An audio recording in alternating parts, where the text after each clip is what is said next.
Brev Judasar.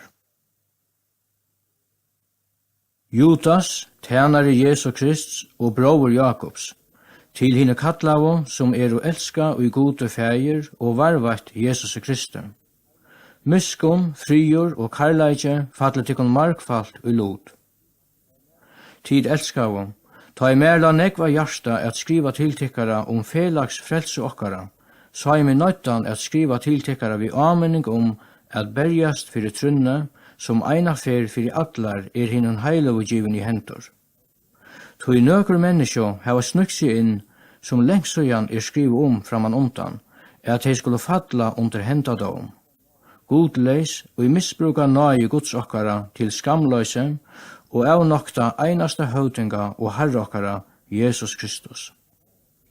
Men tå at tid eina fer fyrir allar vita til alt, skal tå minna tikkun at Herren, etter at han hei frelst fölkje ut av Egyptalandet, seitne øyde teg som tro ikkje, og at englanon som hildu ikkje fast vid tikkensøyna, men gav opp sin egna bostad, heldur han faston og I evigjon lantjon under myskrenon til domen hin stora dag.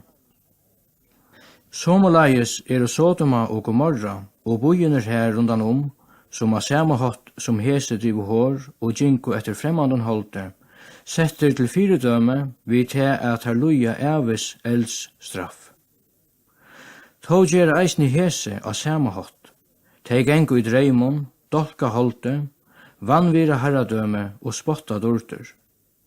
Mikael, iverangel, hatta I ser tå ikkje, ta han tratte vid djevelen lika Mosesar, leggja å han håande dom. Nei, han sier, Herren straffe te. Men hese spotta te som de kjenner ikkje, og te som de av naturen vite eins og dyrene I ønske vite hava, vi tøy øya te seg sjálv.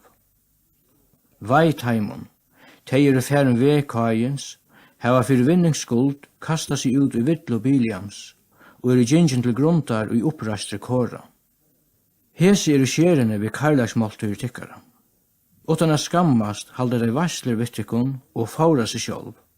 Tei vatnleis skudj, fukande fyrir vindenon, trø, ber som heste, ofruktbør, tver fyrir deg, rikt opp I råd. Tei vittlar havsbildjur, som skuma fra seg sine egnu skam, vilferande stjøtnor, nya og natt og I allar ever taim gantar. Hese var det eisni Enok, kjente mever fra Adame, profetera og seie, Herren kjemur vi hinnon mongo tusen heilug og søgnon, at halda dom iver öllun og straffa öll hinne godleisa, fyrir öll godleisa verktarra, som tei gjørdu, og fyrir öll hinne høru år, tei tala mot I honom, godleisa syndarar tarra. Hett tei som knarra og gremja seg lotsøyn, og så liva tei etter listansøynon. Mor tarra talar hugma I år, ta at hei fyrir vinningsskuld smikra fyrir falskje.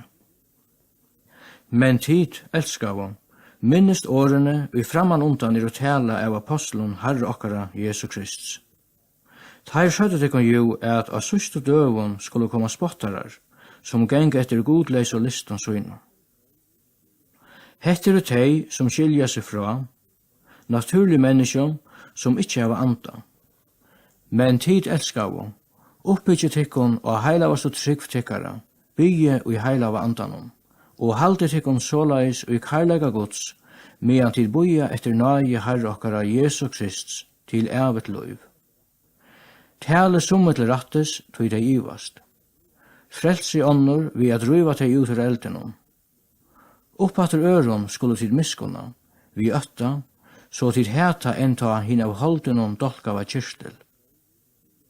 Honom som mentor at varvaita tikkun fra falle og leta tikkun stuja framfyrir dordsøyna, ålastandi I glede. Honom, hinnon einasta gode, frelsar okkara vi Jesus Kristi, Herre okkara, tilhører dord, hatign, styrkje og måttor, framan undan allare tøy, nu og I allar ever. Amen.